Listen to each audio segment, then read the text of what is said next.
1, 2, 1, 2, 1, 2, 1, 2, 1, 2, 1, 2, 1, 2, 1, 2, 1, 2, 1, 2, 1, 2.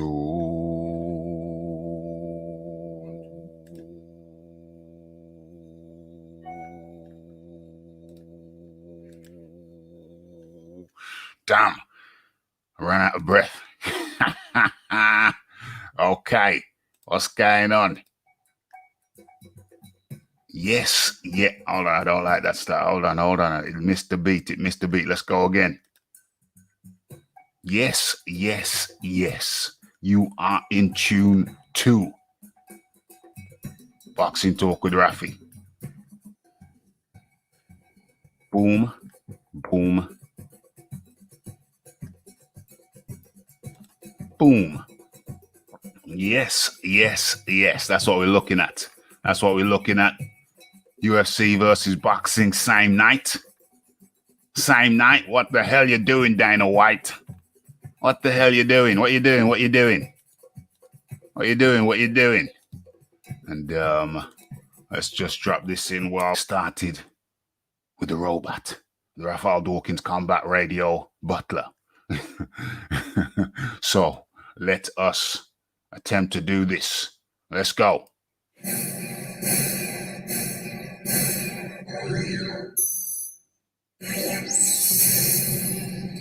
Yes. Boom, boom, boom. Okay, mission accomplished. We managed to start this thing nice and smooth, like. Real smooth, like. Okay. I think people are beginning to populate the area, so we are good. You know where you are. Mr. Raphael Dawkins Combat Radio. You know what to do. Like, subscribe, comment, and don't forget to share my shizzle. Join me and share my shizzle. Let us fertilize the earth with Raphael Dawkins Combat Radio shizzle. Shiznix, whatever you want to call it. Okay. Where we at? Let's have a look. Bam. No, there it is. And there we go. There we are. Okay, so let's bring that down a little bit. Okay, so Khabib Nurmagomedov to fight Justin Gaethje in October. Return, says UFC El Presidente. But actually, I can start the story even better than that. If we go over to Twitter, perhaps this will help give it a little bit more perspective. Where are we? Did anybody? Okay, but anyway, we found it now. That's the main thing, and let's see what Rick Glazer had to say. Looks like Dana White has real disdain for Stephen Espinosa.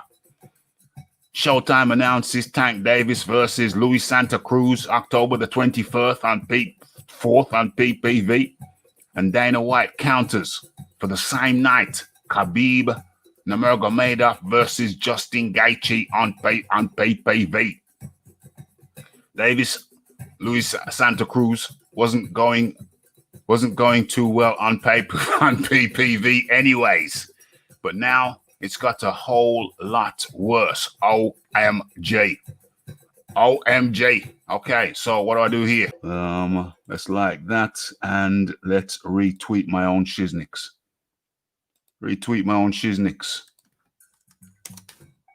Plural. Okay, and so we're good with that. Let's get out of that. Let's see what's going on. Okay, we've done that now. So I am ready to get into this shiznix with you. Okay, drop that. Let's crack on with this shiznix. All right, so let's pull up the first article. Boom. Let's get into this. Let's drop that. Come up this. Okay, so Gervonta Davis versus Leo Santa Cruz. Intriguing matchup. Okay, one of the gems of the Showtime Premier Boxing Champions schedule is set for October 24th. And that will be against Gervonta Davis versus Leo Santa Cruz. Okay, so that's when Gervonta Davis and Leo Santa Cruz are scheduled to fight for titles in 2 weight divisions. One, a secondary belt in a new Showtime bubble at the Mohegan Sun Casino, Uncasville. Or is that Connecticut? Okay. So we'll see whether the matchup will generate a big pay-per-view numbers, but it's difficult to find fault in the main event. So Davis, 23-0, 22 KOs. He's one of the most gifted young fighters in the world and resonates with a wide swathe of fans. Santa Cruz, 37-1-1, 19 KOs. He's a proven volume-punching warhorse who doesn't appear to be slowing down at the age of 31. Damn, Santa Cruz is 31. Okay. So it doesn't get much better than this in an era when it seems elite fighters work as hard to avoid one another as they do in the ring. Damn, this is a good article. I hadn't read it prior to going live, but yeah, definitely poignant point right there.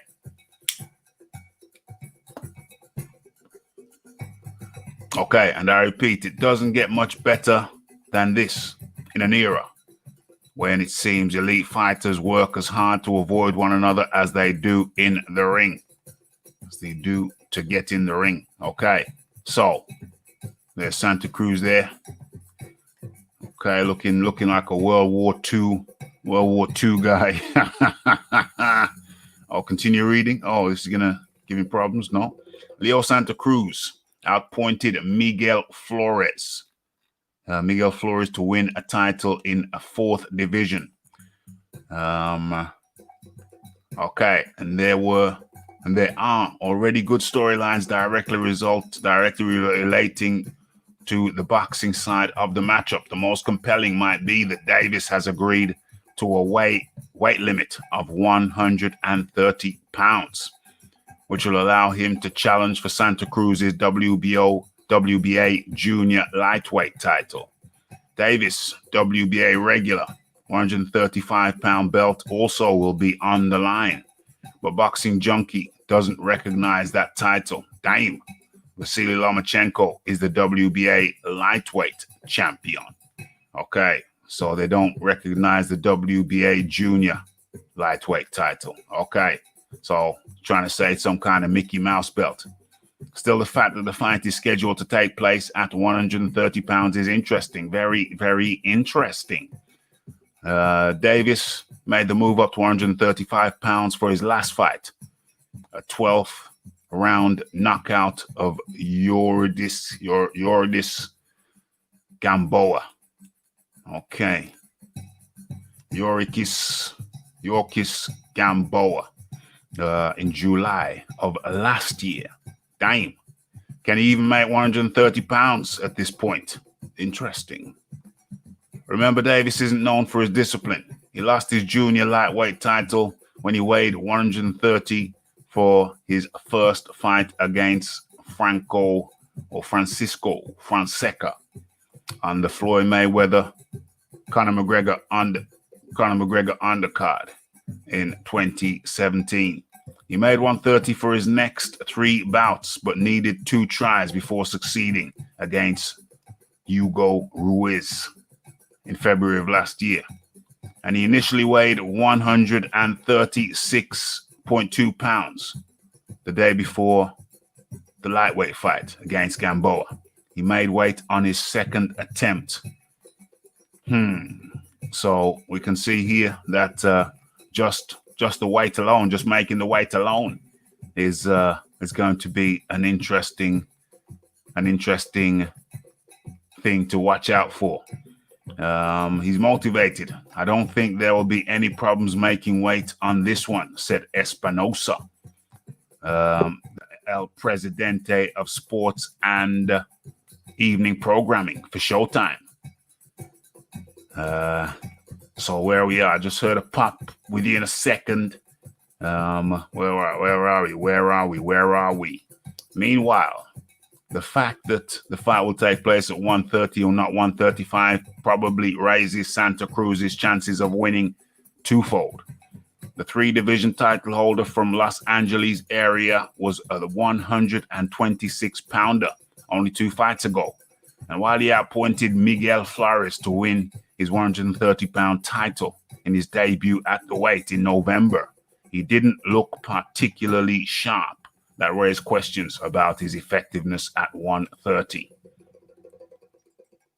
So the question is raised, can Davis make the junior lightweight limit? If he can, what will Santa Cruz do? Go through with the fight anyway? What do you mean go through with the fight anyway? And can Santa Cruz be effective at 130 as he was at lighter weights? So henceforth, Davis versus Santa Cruz gives a lot of fodder for discussion. Yeah, I haven't read this article, but it's very damn good. I'm glad I clicked on it. Who's it with? Who are these people? Huh? Who are they? What does it say? Oh, MSN? Okay, I don't know if you use these people, but MSN, I haven't used that since dial-up days. But very, very interesting article. Gervonta Davis versus Leo Santa Cruz at 1:30. And let's head on over back to the chat. Okay, so in comes the man like John Dealey. John Dealey, how are you? Good, thanks, Ralph. You? Excellente. I actually had my first workout start working again on the weekend. I actually had my first proper workout in the gym yesterday. I was a bit concerned about getting back into general population because the last 3 months for me it's been like living somewhere in the forests of Mount Montana. You know, everybody's been somewhat isolated. Yes, you do bump into people, but it's been drastically less than normal. So I was a little bit concerned about coming out from the woods of Montana and then mixing in with general population again. But it was quite surprisingly, I found it surprisingly mellow. I just jumped back into it it was like a fish in water. Yeah, that's good. My gym's been open. I've been going into the gym. Okay. But to be honest, I've got more or less enough at home to train properly at home. So I'm actually considering. That's a new development. A lot of people are talking about the same thing. A lot of people. Well, I've got like 147.5 kg. Right. Yeah. That's enough to be getting on with. Well, more or less. And I've got a pull-up bar. So yeah, I can pretty much, with the bands that I've got, I can do all my cable exercises as well. So at the height of lockdown, I was actually overtraining a bit. So I had to ease off because I didn't have anything to do. That's a good thing. That's a good thing that you could actually overtrain at home. That's a damn good situation. Yeah, but I've been going to the gym and mine's dead. There's nobody in there. I'm a bit shocked. It's quite shocking. The big thing that they had for me was a good range of boxing bags. And they've taken them all down. Oh no! To space out all the weight equipment so that they can meet the rules. Oh no! So it's made me a bit. Yeah. Am I going to just get rid of my membership altogether? A lot of people are saying the same thing because a lot of people habits have changed. Everybody assumed that when the gyms opened, everybody would flood back, but that doesn't appear to have been the case. I think people have fallen into new habits. Training is a habit.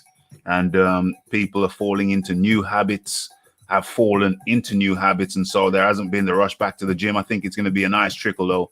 I think it's going to be a nice trickle back. What's the mask situations in the gyms? Well, to me, I think people should be wearing masks in the gyms. No one's wearing one in mine. Very few people wearing them. I wore it for a bit. I wore it on occasion. I had it around my neck. I put it on, put it off, put it on, put it off. On the cardio, I took it off. On the non-cardio stuff, well, I put it on in between sets primarily. I just put it on and took it off, put it on. It was always around my neck. Sometimes if I was talking to somebody close, if somebody approached me to talk, I just keep a distance or just put the mask on. If there was a few people that I was talking to coming different directions, I just slipped the mask up. Just told them no offense, and everybody was cool. Everybody understands. But we look at the situation over there in USA and certain states where they're saying it's anti-American.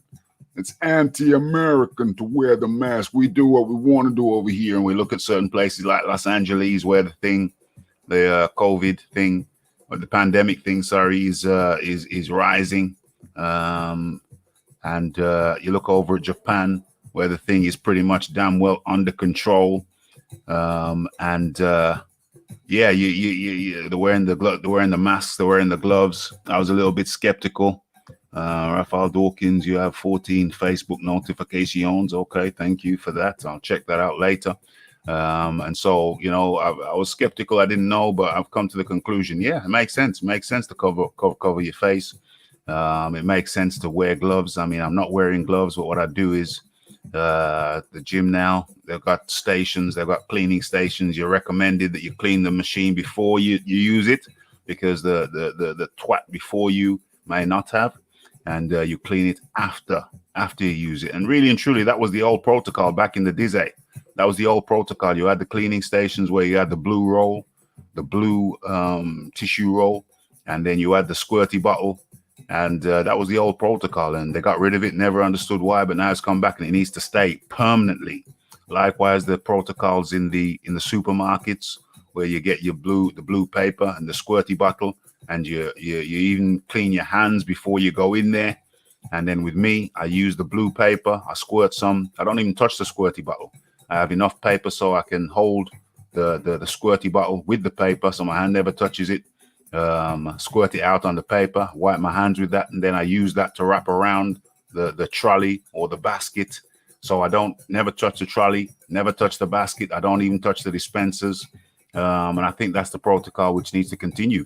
Things have to be clean. You can't go around not cleaning baskets, not cleaning trolleys. It's just simply unhygienic. And I think certain protocols should be maintained.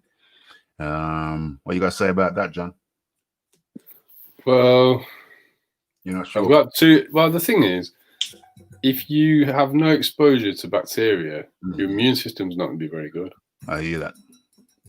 So if we completely sanitize everything, then there's a new illness. Yeah, then we're gonna die. Be more devastating. We're gonna die. We're gonna die. So I think it could actually be self-defeating. Yeah, my counter to that is that you're still getting bacteria when you touch money. You're still getting that necessary. But I don't really ever touch money. It's one of the few things I ever touch. Everything's on my card now. Yeah, I hear that. But I think in general, how often do you walk around with cash in your pocket, Raf? I always have some change. I always walk around with change. I guess I need to. I've just always got my plastic. And these days, if I've got a tiny purchase, you can still use. People went to use your card now because of COVID. So yeah, that's true. That's true. There's actually no barrier for that. There's no barrier for that. Yeah, I mean the smallest purchase I ever made is probably a paper anyway. So that's like 85p. 85p. What's that? 85p for what? Birmingham Mail, Raf. Oh yeah, okay. You still buy newspapers? You buy newspapers? Occasionally. Okay, damn. James is old school with the newspapers. Fair enough. My counter to that is that I agree with that. However, I think we're still touching things. We're still picking up bacteria just going around. But yeah, it's a good point. It's a fair point. We can't over sanitize.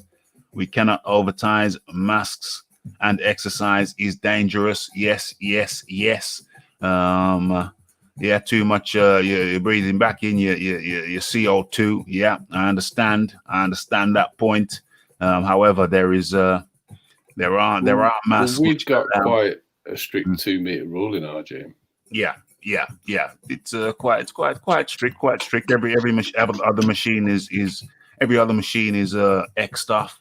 So things have been spaced out. Yes.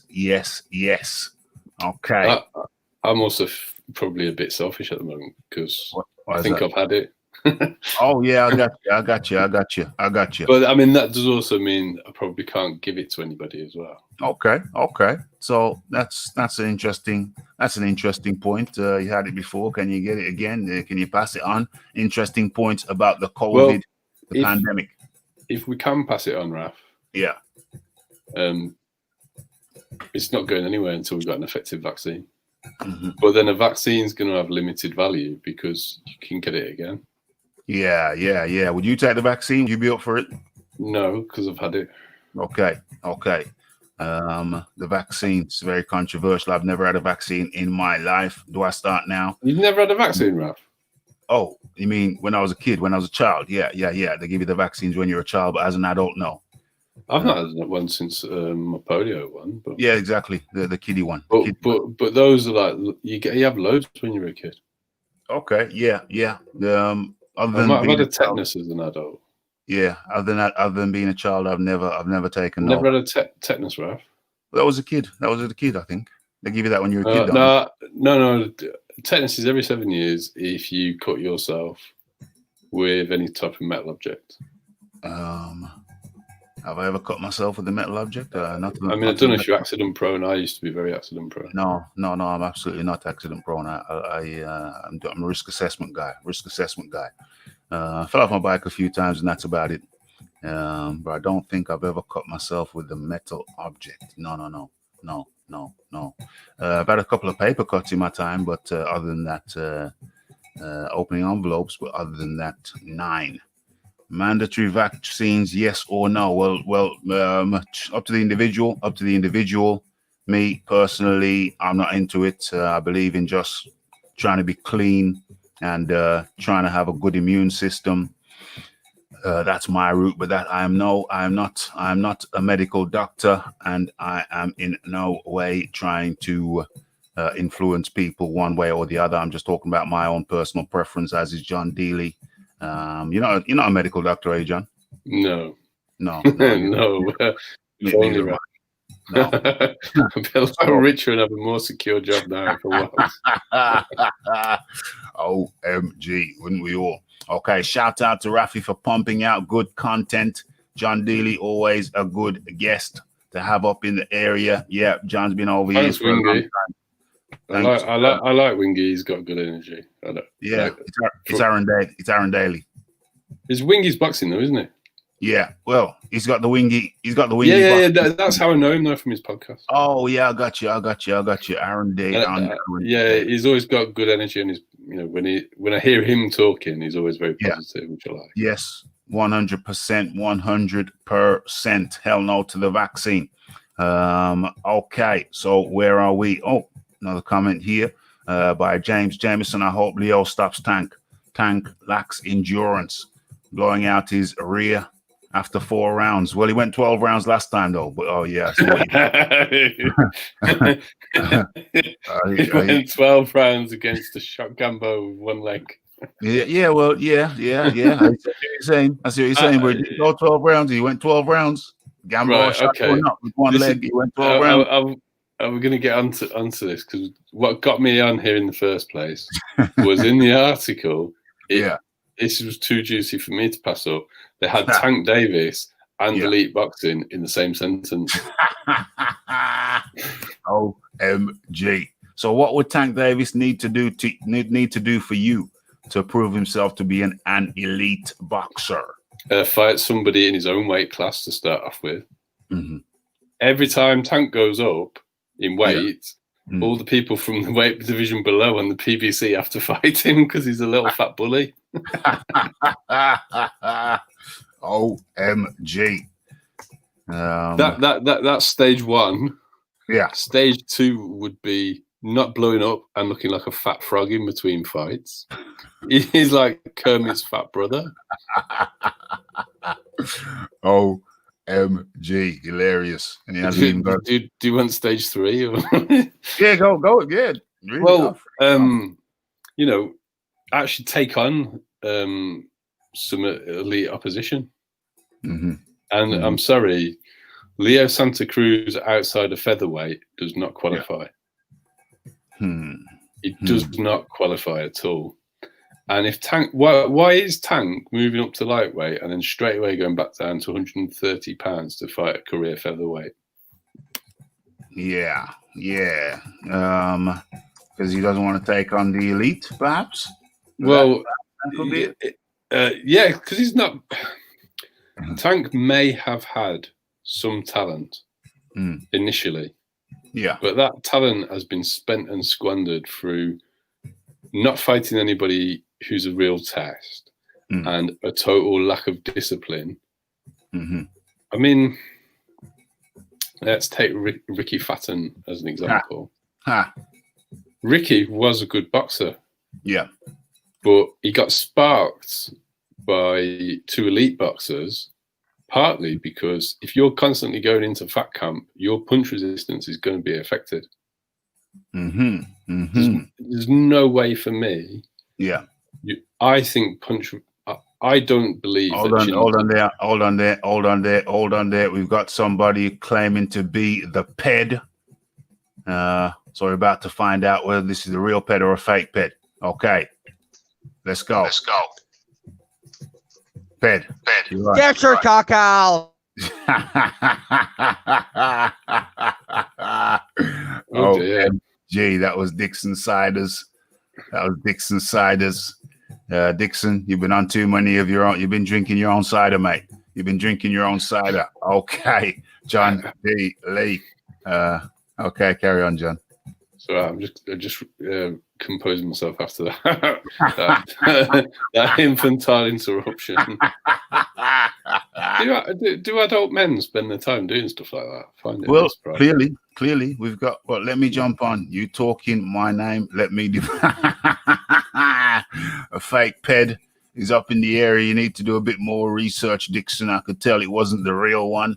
Talking about the real one. So since PED, since you was flapping your gums, my friend, and I invited you, to come and say your piece, speak your piece, come with your ammunition, come with your gripes, come with your tears, come with your gripe water, come with your dummy, come in your pram, and you fail to materialize. Remember, Red Glove Militant has agreed to host the clash, Rafi or the PED, because you're the one who wants the war, yeah? So the PED versus the Rafi. Red Glove Militant, you haven't shown. I went live Saturday. Did I go live Friday? I went live Saturday. I went live Sunday. Did I go live Monday? Oh, today, Wednesday. Yeah, I must have gone live Wednesday. So you've had 3 opportunities. You have not materialized. And Red Glove Militant has said he will host it if you want it on a neutral platform.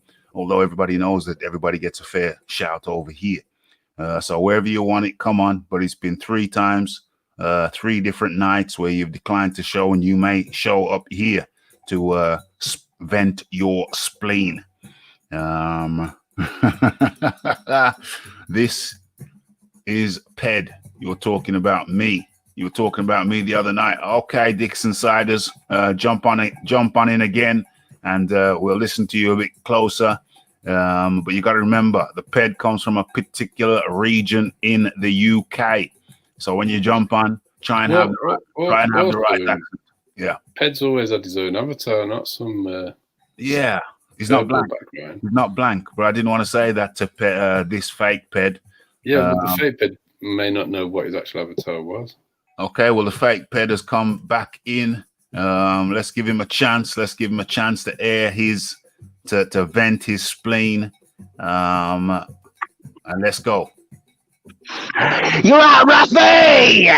How are you, mate? You all right?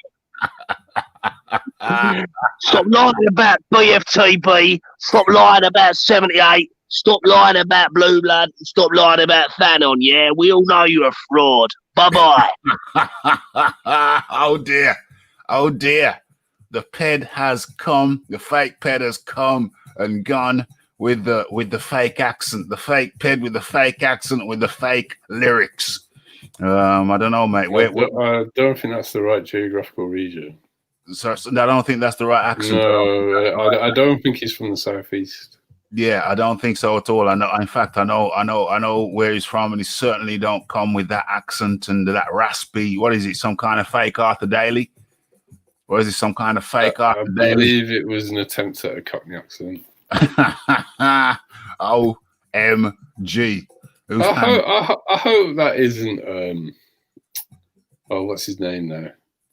David. David Mason. No, he's not that creative.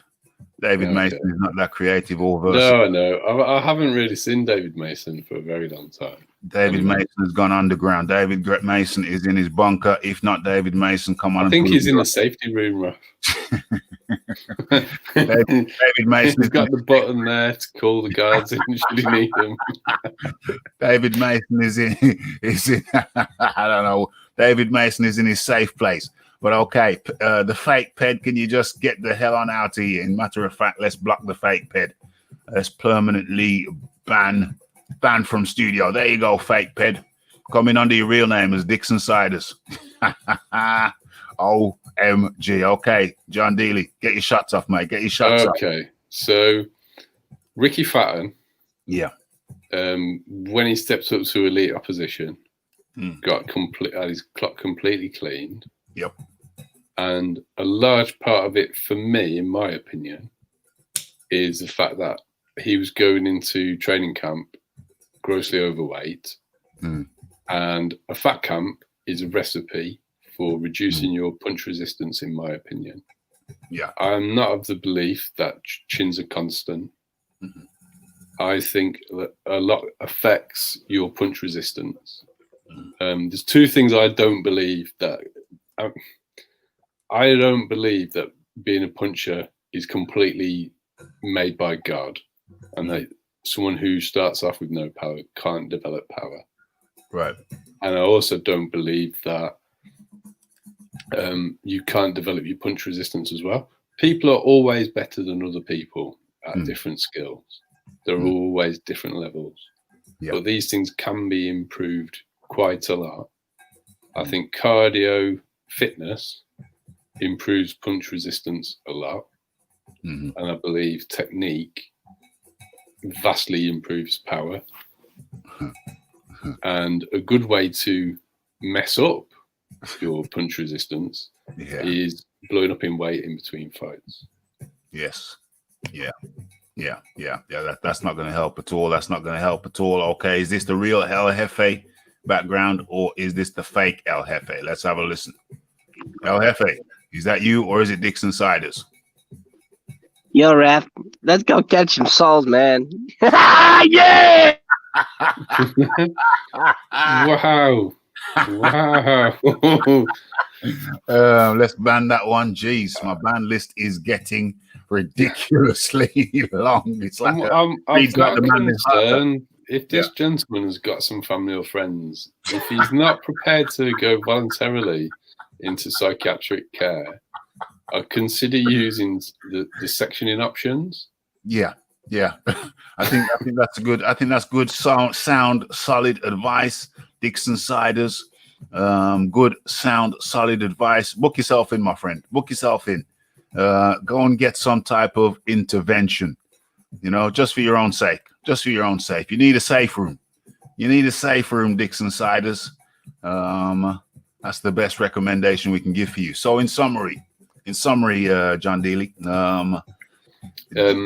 So Gervonta Davis has never proven in any way, shape, form, or fashion that he is an elite boxer. His last performance proves the opposite. Right. He's also billed as the mini Mike Tyson, and yet he can't take out a one-legged fighter in less than 12 rounds. Uh-oh. He can't make weight because he has no discipline. and he avoids fighting any form of competition. This is someone who turned down a fight with Tevin Farmer. Yeah. That's crazy. Absolutely mad. Gervonta Tank Davis. Yeah. He's missing out. I prefer to call him the little fat frog. The Gervonta Fatten. I'll go with Gervonta Fatten. The reincarnation of the Fatten. I actually think Ricky was better because Ricky at least got in the ring. Ricky wasn't afraid to get in the ring and test himself against elite opposition. That is true. You know, Ricky may have been self-limiting with his lack of discipline, but he didn't have the huge yellow streak up his back that we see on Gervonta. Dame. Well, when's he ever faced a puncher? Well, he's got that Deontay Wilder. Doing the PBC route. It's doing the PBC route. But even with the PBC route, sometimes there comes a time when you got no choice but to bite the bullet and go in with a worthy adversary, as we're seeing with the Charlo brothers right now, going up against Jason Rosario and Derevyanchenko. Iron King, Iron Kong, up in the building. Freddie Mars up in the building. The Gucci Kid up in the building. So we're adding those guys to the list. Guys, make sure you smash that like button. Hit the subscribe button if you have not already done so, and be sure to make sure you've hit the bell icon and selected notifications. If you don't want to miss out on the notifications, that's the thing to do. Where are we? Yeah, what were you saying, John? I think I was talking about Gervonta Davis's yellow streak. The yellow streak. I'm not sure I'm going to put it all down. I think there comes a point when yellow streak or not. I'm not sure. I'm not co-signing on the yellow streak. I think it's a PBC thing. It's a PBC indoctrination, the PBC way. Why take a hard fight when you can take a lesser fight? Keep your championship, keep your medals, keep your belt, keep earning optimal under those conditions. Do I agree with that? Hell to the no. But there comes a time, even under that regime, where, it comes a point where you got to fight the best. You got to fight the best. And I think or certainly people nearing the best. I mean, arguably, Derevyanchenko beat Triple G last time out. And we know for sure that Jason Rosario, he certainly beat the brakes off J-Rock, Julian, whatever his proper name is. But so that's the thing is, Raf. Yeah. I'm not going to put it all down to PBC. Okay. Particularly with Gervonta Davis. There's two things. But first of all, the 154 Charlo has got a good resume in the 154 division. And he hasn't really dodged.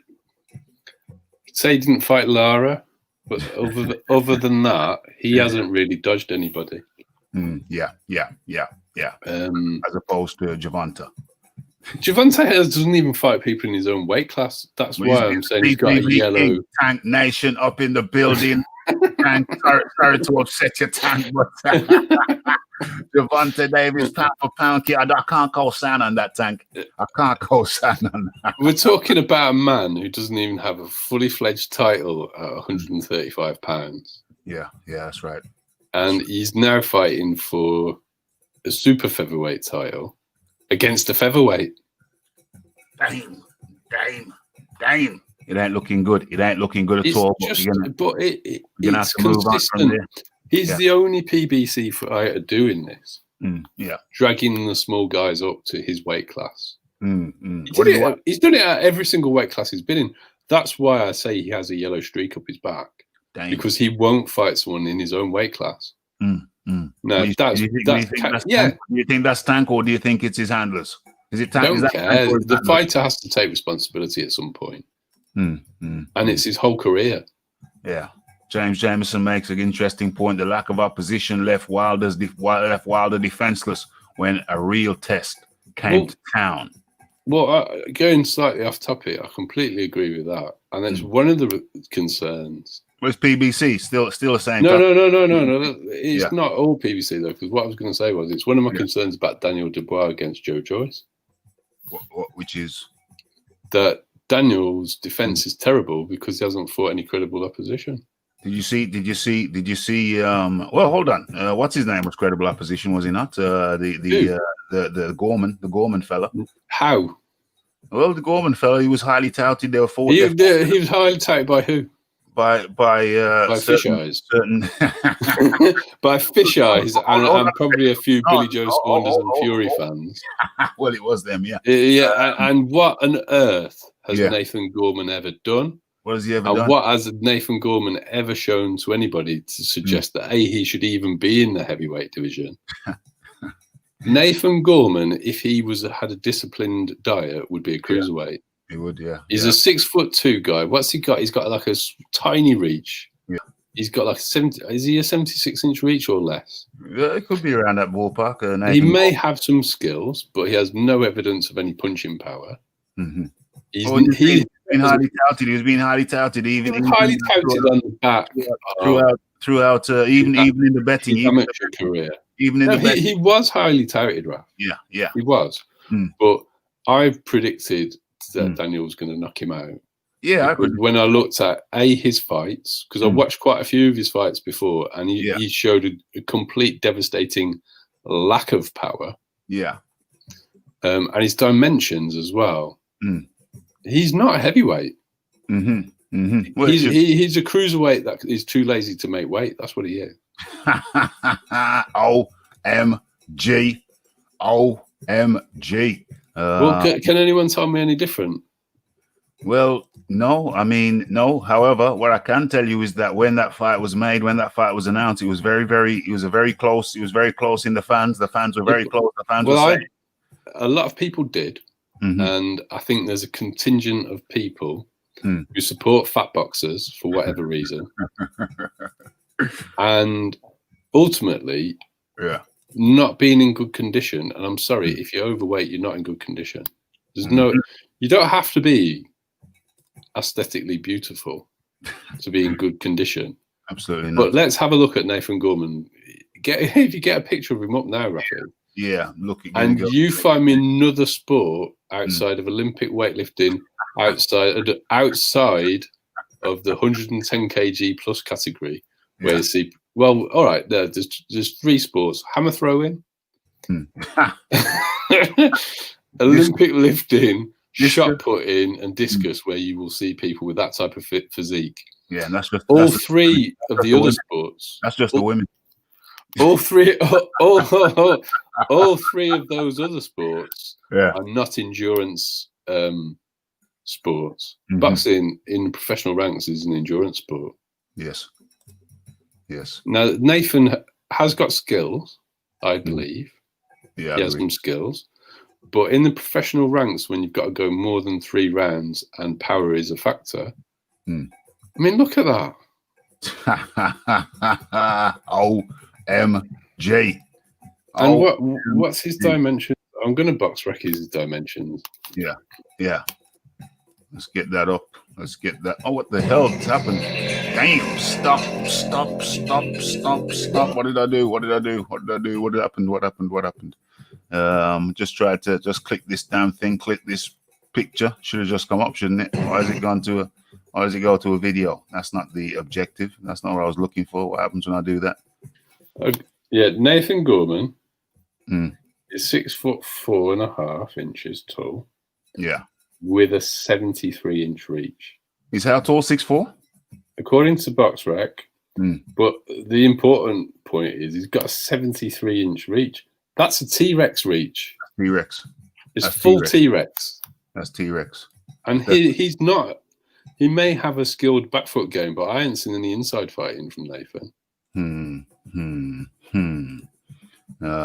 Yeah. Would Dubois versus Gorman be equivalent to AJ versus Dillian? People give AJ credit for Dillian, so why can't Dubois get it for Gorman? No, because it's not equivalent. How is it not equivalent? Because Gorman was not ranked within the British. Was it for the British title? Was it for the? I think so. Yeah. I'm sorry, but I never had believed it was a 50-50 fight at any stage, and I was proven to be completely correct. Yeah. I would actually say the current fight between the two of them. No, it was for the English title, wasn't it? English? Is that what it says? I'm going to check it as well. I'll check that out. Okay. So what I would say is that Dubois, I mean, Gorman was highly touted amongst the fans and the industry guys. I said it was kind of 50-50. I said it was kind of 50-50. I edged it towards Dubois because I thought Dubois had the heavier hands and he could hang with him in the actual boxing. I thought it was for the British title, Rafi. The British title. I thought Dubois had the jab. I thought Dubois' jab would be sufficient to line him up. And I saw some crisp 1-2s. Basic, crisp 1-2. The left followed up by the right, and he killed him with the 1-2s. Dubois killed Gorman with the 1-2s. And so I'm not sure how we got here. I can't remember how we got here. Well, this was me taking us down this rabbit hole because of the comment that James Jamieson made about poor opposition. Now, AJ gets a lot of his credit for fighting Dillian based on what Dillian has done after the fight. He didn't necessarily get it during the fight time frame. So immediately afterwards, people were doubting AJ's chin because they saw him getting hurt by Dillian White. That's right. So if Daniel beats Joe Joyce in convincing fashion, for me, that would be on a level with what AJ did against Dillian, in my opinion. Repeat that. Sorry, I missed that bit. I think if Daniel beats Joe Joyce in convincing fashion, I would credit that on the same level that I would give AJ credit for the Dillian White victory. I think that's much more of a test. I see it as a 50-50 fight. I know a lot of people think that Daniel's going to blow through Joe Joyce, but this is the first time that Daniel's actually going to be giving up height and reach to an opponent. Hold on, did you just say you see it as a 50-50 test? Yeah, I do. Yeah. I think it's going to be a lot closer. It's going to be a lot closer than people realize. I think. I also think that there's a misconception going around about Joe Joyce. I think you agree that he's slow, but I think he's slow. I've heard your take on it. Yeah, my take is slightly different. My take is this: if Joe Joyce was so slow, which is the general consensus, everybody thinks that. 99.9% of people think that Joe Joyce is slow. But my thing is this: if Joe Joyce was as slow as people, I'm not saying he's Bruce Lee quick, but my take is if Joe Joyce was as slow as people think he is, how come he keeps hitting people in the face?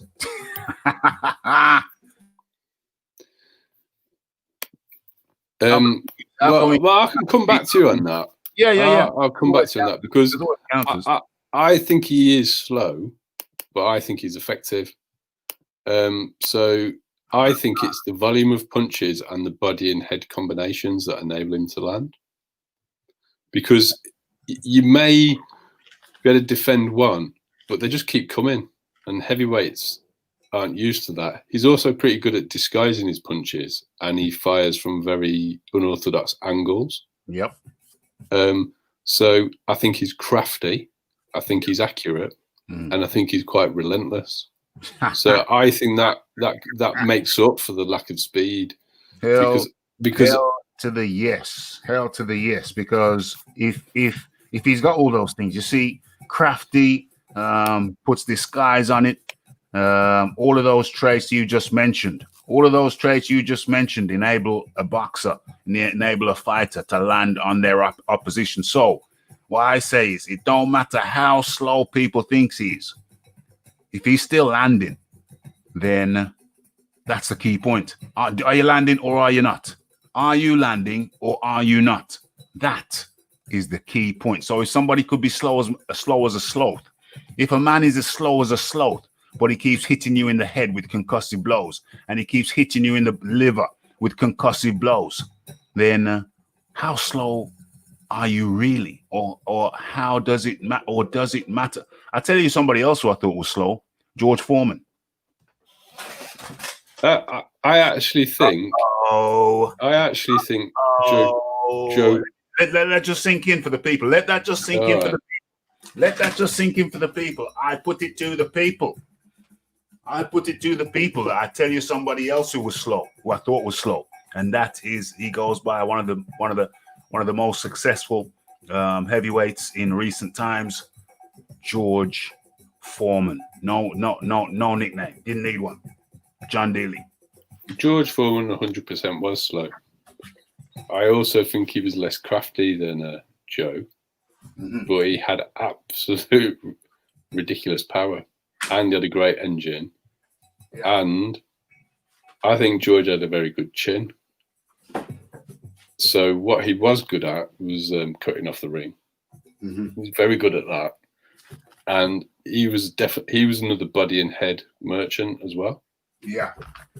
So, and it didn't really matter if George hit your arms, because you weren't going to be able to keep your arms up if George kept hitting them.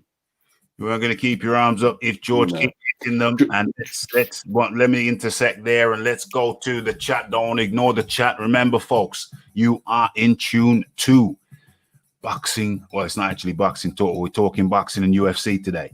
Where is it? Boxing and UFC talk with Rafi. And we're looking at what's the topic. I forgot what the topic. Let's get the headline up. Where's the headline? There it is. Why won't it show? Oh, there it is down the bottom. Okay, so it's Khabib versus Gaethje and Gervonta Davis versus Leo Santa Cruz on the same night. I think that's October the 24th. It's the UFC versus boxing. I haven't got to the UFC article yet, but you know what it is. Gervonta Davis versus Leo Santa Cruz on October the 24th, and Khabib Nurmagomedov versus Justin Gaethje on, surprisingly, October the 24th.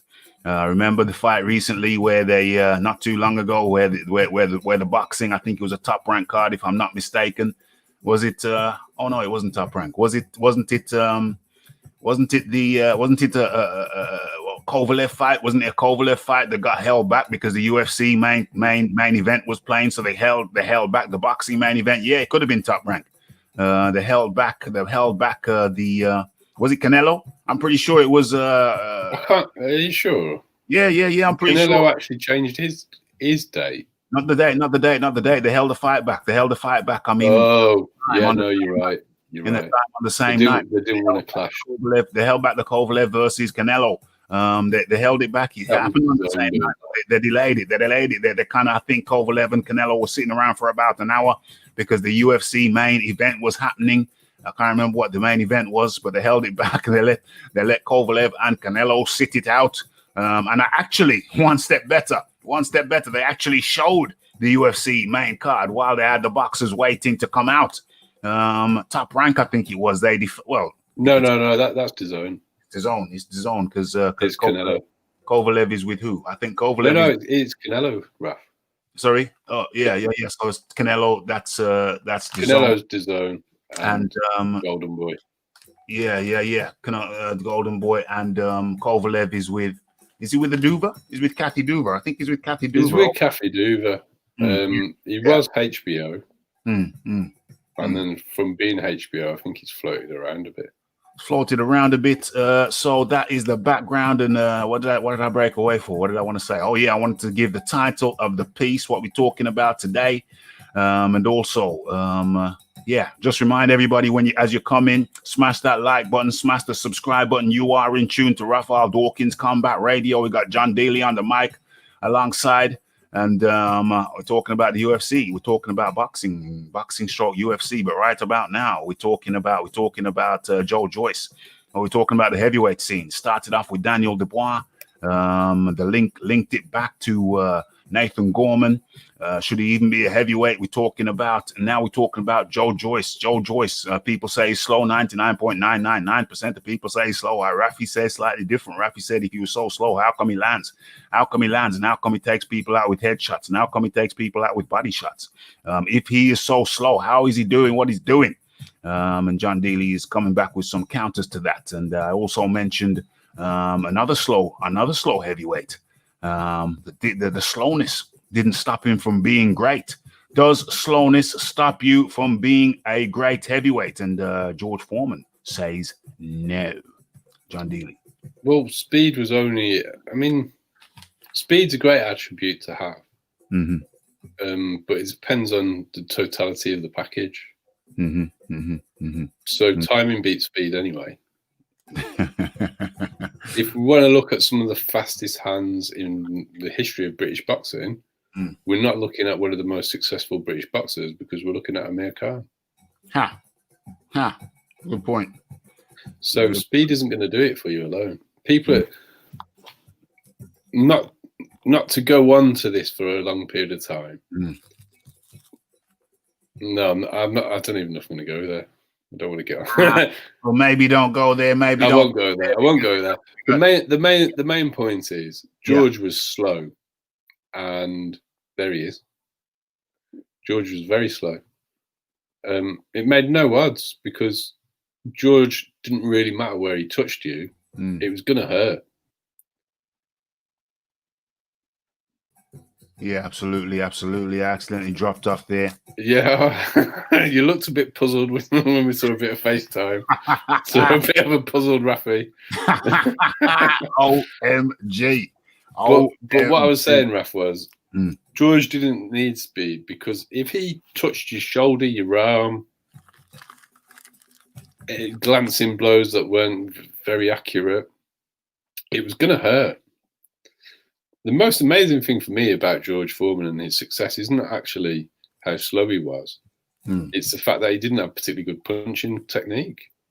Yeah, yes, that too. And if you look at Joe Joyce is kind of like George Foreman without the devastating power. Joe Joyce without the well, he finished Wallish in 2. It's the accumulation of punches. And I don't do that pound for pound he hits anywhere near as hard as George. No, I think Jennings might agree with you. Okay, so we're moving on. We talked about speed. We've talked about punch variation being the ticket. And we've also mentioned that Joe Joyce versus Daniel Dubois is closer to a 50-50 fight than some people are prepared to acknowledge. Okay, so Tank Nation says, I'm not a fan of heavyweights. Okay. Joyce is a solid. Every punch is heavy. Where are we? Yes. The prudent man is up in the building. Foreman was slow, but had good hands for defense. Tank Nation says, I can't see Wilder losing to a fat Ruiz, and Deontay boxes like a tom girl. You can't see that. Well, okay. I'm not going to go into that right now because we've got time restrictions, time limitations. I wanted to go for an hour, but 1:20 now. So I think we kind of got in the last 10 minutes. I don't want this to go to 1:30 over 1:30. Yeah, I've drank Rafi out.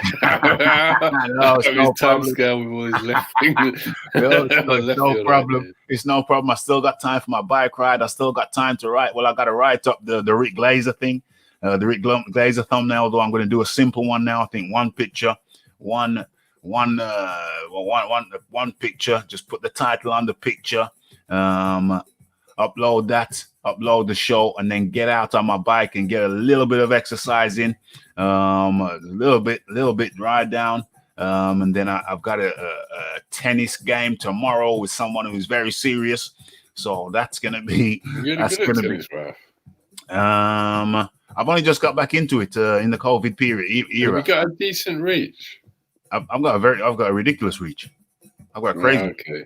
So whilst you may not be as tall as Nathan Corbin, you have more of the 73 reach. I've got a crazy reach. So yeah, I gotta get useful for tennis, that right? Hey, it's useful for a lot of things, my friend. Yeah,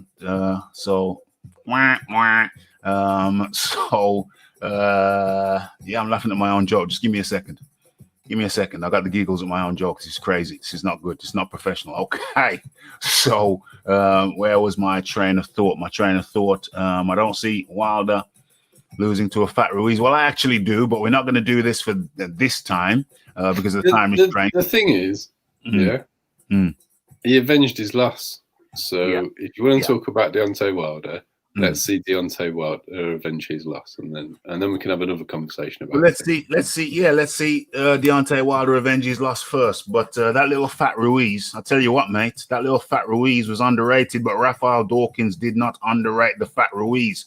I'll pull up one of these days. I'll pull up my prediction. The thing with Andy is Andy doesn't go into fat camp, so his punch resistance doesn't get affected. Because if you are a big guy of 270 pounds, the chances are you're going to be able to hold a bit of a punch. Yes, yes. You might not have the best movement, but it's probably going to be difficult to get rid of you. Yeah. Okay. So James Jameson being unkind to my buddy Tank. Let's keep this kind of polite. Let's keep this polite because we ain't got no enemies in here. Everybody's good in here. So let's keep this nice and polite. Okay. So as we move on, let me get into this thing here. Where is it? Wilder can't beat Fury. There we go. Tank is a logical guy. So let's get into the last stanza of this thing. Where are we? Let's share this. Boom to the boom. Kaboom. Khabib. Kaboom. Okay. Was this CNN? Never used this site before very much. Never had it up on screen. Who's that? Who's she? CNN Business. Okay. Yeah. Looks like serious business. Okay. So Khabib Nurmagomedov. How's this showing up on the screen? Let me have a lookie. Okay. So, where are we? Fury is the king of the heavyweights. Well, that's yet to be determined, but it's an interesting hypothesis, and I'm sure there are for and against arguments to that. But remember, I'm going live later on, 9 p.m. UK time, 4 p.m. Eastern, and 1 p.m. over there on the Wild West. And that is Ask Rick, 9 p.m. UK time, 4 p.m. Eastern, 1 p.m. Western. That's tonight. So be aware of that, and that's why this isn't going to be a particularly long one, although 1.5 hours is long enough, really. And if you want to, what else do I want to plug? Is there anything else I want to plug? Oh, yeah. Be sure to follow me on Twitter. Follow me on Facebook, Rafael Dawkins. Follow me on Twitter, Rafael Dawkins Combat Radio. Yeah, so there's lots of ways to follow. And, of course, if you have not hit the bell icon on the subscription area there, you need to do that because you'll be missing out on some very, very good content that's going out over here on Rafael Dawkins Combat Radio. It's a good place to be. It's nice, healthy discussion. Okay, so let's get into this thing here with Khabib Nurmagomedov. Let me rattle this one off. Okay, so Khabib Nurmagomedov to fight Justin Gaethje in October return, says UFC El Presidente Dana White. Okay, and scroll down here, a lot of stuff moving around. Don't know how it looks on your screen. Let me take another lookie. Yeah, okay, that looks fine. So Khabib Nurmagomedov will return to the octagon in October to fight Justin Gaethje, according to El Presidente Dana White. Okay, the UFC president can. Let me try a trick here. And I hope it don't get me thrown off. Let me try a trick. Let me see if I play that. Will it play? Okay, how's that going to look on my screen? Damn, looks nice. Okay, so UFC president confirmed the long-awaited bout will now take place on October the 24th, after a difficult year for the Russian fighter. Nurmagomedov's father, Pat and trainer, Abdul Manap, 57, died in a Moscow hospital earlier this month due to complications stemming from COVID-19 infection. Okay, it's been a very rough time for him, very rough time on him. White told CNN Sports Don Riddle. His father was a hero to him. He loved his father. They had a very close relationship, and it was very hard on him. CEO of Dominance MMA Management, Ali Abdel Aziz, who represents both Nurmagomedov and Gaethje, did not immediately respond to CNN's request for comment. The fight's going to happen. There have been rumors that regaining the reigning lightweight champion, Nurmagomedov, might retire from the sport following the death of his father, but his team had previously said he would return after a period of grieving. What we got here? Although White did not reveal the location of the fight, let me stop that there. Although White did not reveal the location of the fight, he said he was confident it would go ahead this time after it was initially slated for September. It's going to happen. I'll tell you right here, right now, that fight is going to happen. Due to the ongoing pandemic, White organized the UFC bubble on Yas Island in Abu Dhabi to host contests. Okay, how much longer does this go on? Okay, just got another paragraph or so. Okay, let's do this. Let's go the whole way, whole hog. Between July 11th and July 25, Fight Island hosted a selection of bouts, including Kamaru Usman's victory over Jorge Masvidal to retain his welterweight crown. Boom. Welterweight is to maintain his welterweight crown in UFC 251. Nurmagomedov was also due to fight Tony Ferguson earlier this year, but the fight was called off because of the pandemic. The Russian has been poised to fight Ferguson 5 times since December 2015, but the bout has never happened due to injury, illness, or people simply not making weight. Let's get it right. Let's get it right. Let's not try and whitewash this thing or sugarcoat this thing. The Russian has, so Gaethje replaced Nurmagomedov and fought Ferguson in May, beating him in the 5th and final round to secure the interim lightweight title. Okay, so that's the story of Nurmagomedov and Justin Gaethje, scheduled to fight on October the 24th. Yes. So, I don't know. It's been a tricky one. I mean, my good buddy Rick Glazer, who I'll be talking to later on tonight, said that or intimated that the tickets weren't selling too great for Gervonta Davis and Santa Cruz into PPV, as we know.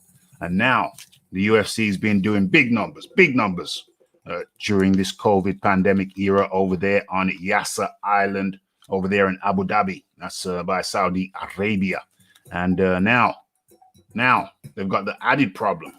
For that boxing PPV of having to go head to head with the UFC on a card that will be, quite simply, for any MMA fan, that will be must-see TV. And for somebody who doesn't really particularly follow UFC, John Dealey, what are your feelings? What are your thoughts? What are your observations on this? I think Dana White's doing a bit of a propaganda move. Oh, because he hasn't picked the competitive card to go head to head with. Mm-hmm. Yeah. So pick the weak card. Yeah. So he's doing a bit of a Gervonta Davis. he's bringing somebody up from the lower weight classes to bully him on figures. Yeah. So that he can say that he's wiping the floor with boxing. Damn. Because head to head or not with UFC, I actually don't know how much difference it's going to make. Because it's going to make. We know it's going to make enough of it. We know it's made enough of a difference. Where they stopped the previous fight to get the main event off. Yeah. No. Let me get up my point, because this is the thing. If anybody's going to buy that pay-per-view, which one? It's the boxing one. Okay. It's going to be the Mexican American boxing fans because it's going to be Leo Santa Cruz. Yeah. Because I'm confident that the LDBC type fans who would be the main supporters for Tank, a team stream. I'm very confident on that, which is why none of these guys that they support ever do well in pay-per-view numbers. So what I don't know, Raf, is whether the Mexican boxing fans are big UFC guys as well. I suspect, off the top of my head, I will suspect so. I will suspect so because back in the Dizay UFC, there were certain fighters. I remember reading a certain article by a certain fighter. He said that it was a bit of a dodgy article. He said that certain cultures are getting into this UFC thing, and violent cultures, and it was a bit disparaging. I can't remember the name of the fighter, but it did intimate that UFC mixed martial arts was taking off in the Hispanic. I know it's big in Brazil. Yeah, well, there aren't that many Brazilians in America, are there? Really? It's massive in Brazil. That's some say luta livre, Brazilian terms. Luta. What's the other one? What's the Vale Tudo is a Portuguese term. Well, Brazilians speak Portuguese, and it's anything goes. It's massive in Brazil. But yeah, I also think that it's big in the Latino communities of America.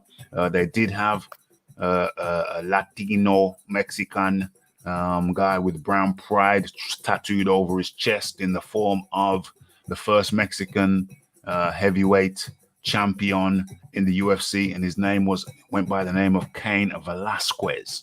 So I venture to suggest that the UFC has a very, very large presence in the Latino. Well, that'll be devastating to this pay-per-view that they're doing then, basically. Because I think that the reason that Floyd targeted Mexican fighters was because he knew he couldn't rely on the African American fan base to buy his pay-per-views. Yeah. Or he would have fought more other African American boxers. A lot of people think it's because Floyd didn't like that style. I don't think.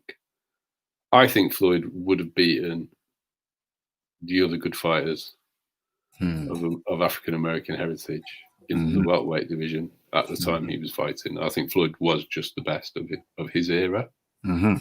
That's my. I mean, people can disagree. That's fine. Yeah. But Tank hasn't got a following because he hasn't done. Floyd, before he became the A side, beat the previous A side. He beat Oscar De La Hoya. Oscar De La Hoya. Now, Tank hasn't ever fought anybody, let alone beaten anybody. He hasn't had good figures at all. Yeah. And they're trying to turn this into a Mayweather-esque pay-per-view in that you've got the African American versus the Mexican. But Floyd had already beaten the big Mexican name in boxing, the biggest name in boxing at the time, in Oscar. Yes, indeed. Yes. So yes, I don't know how much Leo Santa Cruz moves the needle because he hasn't done anything since he beat Carl Frampton in the rematch. It's a good point. It's a damn good point. So it'll be interesting to see how. But I think it's a bit cynical of Dana White to pick this pay-per-view. Well, whoever accused Dana White of not being a crafty. Yeah, exactly. But that's what I'm saying. I think he's trying to win a bit of a propaganda war with it because he's not taking on the really competitive pay-per-views. Because as far as I understand it, Khabib's the biggest star in UFC at the moment. Is that right? Or am I right? Yeah, he's one of them. He might Who be. else is John Jones? You got John Jones. You got who's at heavyweight? You got Stipe, but he's not really the massive draw. You got Stipe. You got Daniel Cormier, who beat Stipe, and then Stipe came back and beat him. So Stipe is the heavyweight champion again. You got Stipe at heavyweight, Stipe Cormier at heavyweight. You got John Jones at light heavyweight. Who's at middleweight? That's Adesanya, originally from Nigeria, now New Zealander. And you got Whittaker there. The middleweight division now is absolutely cooking. Is actually cooking. There's so many guys up there now. And down there, you got down at lightweight, you got Nurmagomedov. You've got Justin Gaethje. You've got Jorge Masvidal, the Cuban American. But yeah, Nurmagomedov is probably the biggest name, right? Well, of course, you got Conor McGregor. When he decides to fight, he says he's retired right now. He's picking his spots. He's got that Floyd. He got a taste of that Floyd money. And so the active fighters you've mentioned, the only two I've heard of is Khabib and John Jones. Okay. John Jones beat Cormier a couple of times. Daniel Cormier. Damn it! I should have some pictures up. Okay, let me pull up some pictures of these guys I'm talking about as we come to the close. So yeah, John Daly, continue. So my main point is he's putting on an extremely competitive and strong UFC card. Yeah, against an incredibly weak pay-per-view card on boxing. So I think he's picked it so that he can say how much better UFC is doing than boxing. Yeah, a bit of a propaganda war. Well, that's okay. All's fair in love and war. That's right. I haven't necessarily got a problem with Dana White doing it.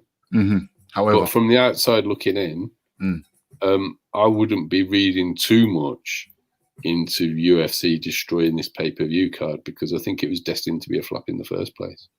Destined to be a flop in the first place. Yeah.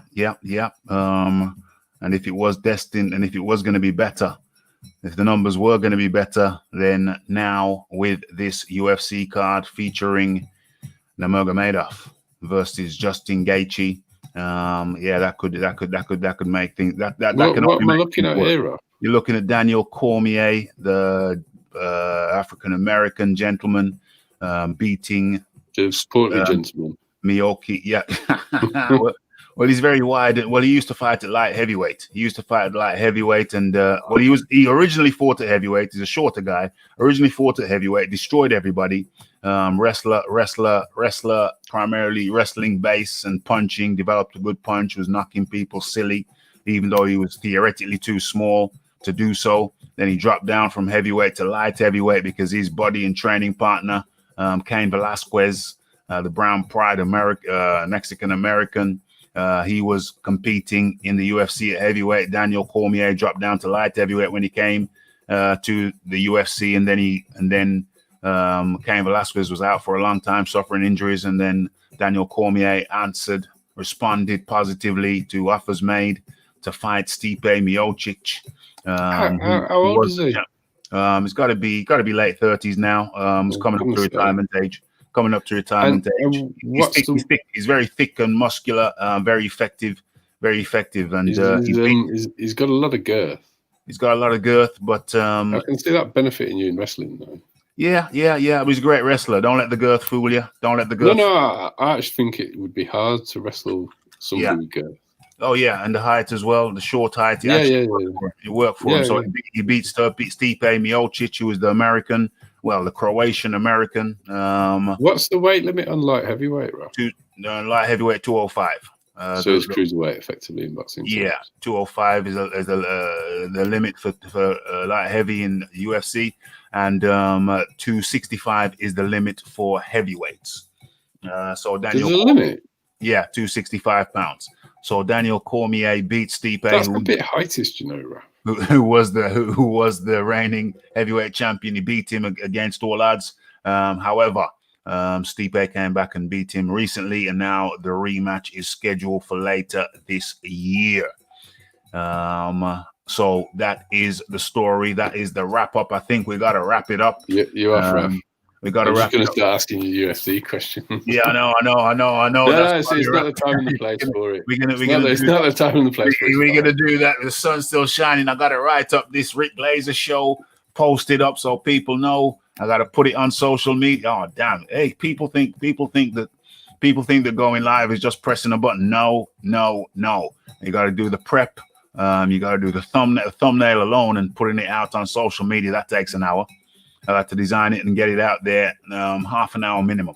And then You got to get all the topics, and when Rick's in the house, that Rafi's got to have at least 100 questions lined up, because you can't run out of Rick. Can't run out of questions for Rick. You got to feed the man. Prior planning, Rafi. Prior planning, 100%. That's so it's not just a question of pressing a button for anybody who's misguided. It's not just a question of pressing a button and then going live. There's a lot of shizzle one has to do. But anyway, I think we've chopped it up nicely. I think I need to change the visuals here as we go out with as a matter of fact, rat-tat-tat-tat. Matter of fact, if I just cancel that, I can surely and simply just show the people the thumbnail. Picture. If a picture paints 1,000 words, then boom, boom, boom. And there it is. There you have it. As a matter of fact, hold on. How do we rearrange this? Oh, that's the problem when I do it that way. Because it just overcrowds everything. But if I do it another way, hang tight, folks. We're doing this live, and we're problem solving live. So I want to do this. I want to solve this little problem live also. So, okay. Yeah, that's good enough. It's not what I was going to do, but that's good enough. You see in the picture, you know what we're talking about. It's been Khabib versus Gaethje and Gervonta Davis versus Leo Santa Cruz on the same night in October the 24th. It's UFC versus boxing. Which one? I'll leave the question out there to you. Which one are you going to watch? Preference. I'm going to be watching both. No, probably. Never included that as an option, but that is, of course, an option. Never included that as an option, but of course, that is an option. Things are blazing off now. So your final words, you summarize it however you see fit. John D. Lee, you're going to be watching neither. Dana White's taking a leaf out of Gervonta Davis's book, and he's picking on the soft opposition. Game. And so with that, do I say anything on this? I think it's going to be interesting. I think I've said my piece. I'm going to be watching both of them. I'm interested in both of them. Both of them are going to be interesting to me. And that it's going to be covered on Raphael Dawkins Combat Radio. I'm going to be covering. I probably will watch the boxing on YouTube afterwards. Yeah. I'm going to be staying up for that. I'm trying not to stay up. But on the other hand, it's Raphael Dawkins Combat Radio. So really, I should be paying more. I would have thought you'd be staying up for the UFC anyway, wouldn't you? No, I try not to stay up these days. I just value good sleep. The value of sleep is not to be underestimated. Yeah, it's not to be underestimated. Recuperation, recovery. That's what we're dealing with now. That's what the RAF is dealing with now. And so I think we've chopped that up very, very nicely and thoroughly. Those are finely diced onions. We have before us. The sun's still out. Rafi's got to do another hour indoors. He's got to get a bike ride in. I don't think I'm going to do the gym today. Simply too busy. Just get the bike ride in, and that will be that. And so, John D. Lee, it has been a pleasure chopping it up with you. And we're going to talk again shortly during the next daytime thing. You're working during the live nighttime shows now. No, I'm asleep. Oh, sorry. I've been getting up at 2:30 to go to work. Oh, that's right. So that's why you don't see John Dealey on the evening shows no more. He ain't available. So John Dealey, much appreciation. And I think we're leaving it there. And I'm sure you'll catch the replay of the Rick Glazer 9 p.m. tonight on Ask Rick. And so I think we've chopped it up. Damn. I think we've chopped it up a bit more thoroughly than I had anticipated, but it's all good value. It's all good value for the Raphael Dawkins Combat Radio crew. I don't know if there's much left for me to say, but still, I gotta line this thing up. Where are we? I see it over there. Now that's not it. Where is it? There it is. So let me share that And this will take us out nicely. Take us out nicely. Where is it? Where is it? Where is it? Where is it? There it is. There it is. And how are we looking on the screen? Let's make this thing larger. And yes, so what can I say?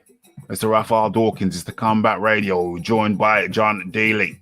It's the like, it's the subscribe, it's the comments, it's the shares, and it is the hitting that bell icon to stay updated with news and notifications.